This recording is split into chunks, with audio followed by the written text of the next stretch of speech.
Hello again and welcome back to another one. And today we have a couple of topics to cover. One from Macklemore, who recently brought up Eminem in an interview when he was speaking on being a guest in hip-hop, and this has sparked some interesting reactions online, as some took issue with Macklemore using the word "we" when talking about Eminem, since they aren't in the same quote stratosphere. Today we also have more from Royce the 6ix9ine. Sorry about that. I've been watching too many Macklemore interviews, Royce the 5'9", and in his latest EP, The Heaven Experience, Royce spoke about what Eminem did for him early on in his career on the track Look at This, and he also expanded on how some things are sometimes backwards in the hip-hop genre, and he brought up Eminem and Jay-Z to explain this on the track Grown Man. So on Look at This, Royce rapped, "Just know I ain't stopping till I got the game in the side pocket. Nah, I don't mean millions, I just hope Eminem knows how I'm feeling, cause working with him is certainly an honor and privilege. First he got me my deal, then when my label just dropped me, I believe that was timing. Shady came back and signed me." Royce has spoken about this on multiple occasions. Check this out. And once all of the labels found out, that I was out there working with Dre and Marshall and just kind of like a part of that team, all of them wanted to meet with me again. Of course. They wanted to do a follow-up meeting with me, and I'm all excited. So I go and I sit down with Tommy Boy and I played them, Elliot, I want you to listen to me closely, my brother. I played them the exact same demo. Mm-hmm. I didn't change not one line. I didn't add one song.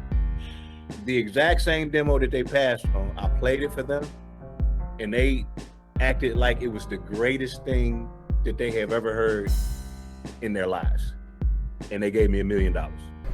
Royce also pointed out on the track Grown Man how hip-hop treats legends. He stated, "This rap is designed to take all your confidence, the only genre you can fake all your accomplishments. Black music where calling you old is an insult, but if the same young rappers happen to show up at a Jay-Z or Eminem show, they still gotta show credentials. I've never seen a young fighter punk Tyson." And for those of you who've checked out the EP, share your thoughts below in the comments. Moving on to the next point, Macklemore was recently asked about what it's like being white in hip-hop, and to expand on his point, he brought up Eminem.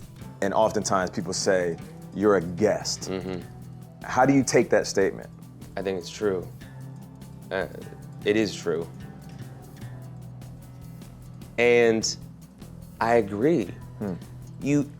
If you look at the origin of where hip-hop came from and what was happening in New York City and what was happening in the Bronx, and the way that Black people and people of color have been treated historically in America from the jump.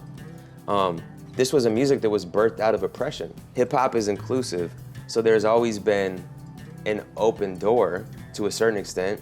In certain moments, it was a little bit harder to push it open back in the 90s, but I'm a guest.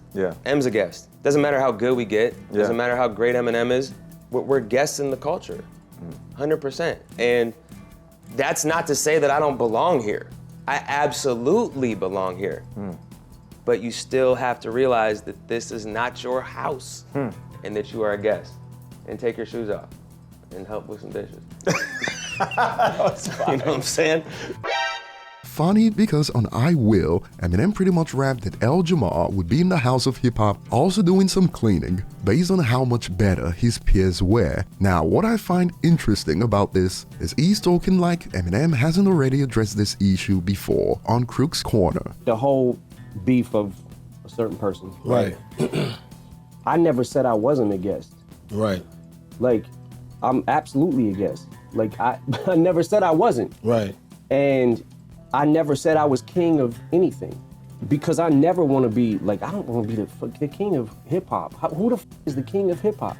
Yeah. Like, is there a king of hip hop? Like, I don't. And the fact that he's using words like "we" when speaking of himself and Eminem has stirred some interesting reactions so far for obvious reasons. And over on Twitter, a user expands, "B better not even put Eminem in the same sentence with him. Eminem actually impacted the culture." Macklemore's biggest impact, based on conversations on social media, was robbing Kendrick Lamar than anything else. And he brought this on himself when he texted Kendrick Lamar after he won the Grammy to apologize for robbing him. Think about it, if Macklemore didn't believe his album was worth it, why did he submit it for consideration in the first place? And Drake roasted him for this. I know people hate on Drake and think he's corny, but I believe Drake was spot on for roasting him. There's an annual Dragon Quote Festival reserved for him whenever the Grammys reveal the nominees for Best Hip Hop Albums, and another user expands, as if he's in the same stratosphere as M. Y'all are not the same. Please don't mention him. But some saw it differently. He's a child of M's impact. I take it as him paying his respects. To me, it sounded like he's trying to say something he didn't know Eminem has already addressed. You can hear it in the tone of his voice. He thought he was saying something profound. Reminds me of when Melle Mel thought he's telling us something we haven't heard 1,000 times before when he spoke about Eminem's color. He's white. Shocked. We're all shocked. But maybe I'm wrong. What do you guys think? Tell us below. Thanks for watching. Like and subscribe for more. And see you on the next one.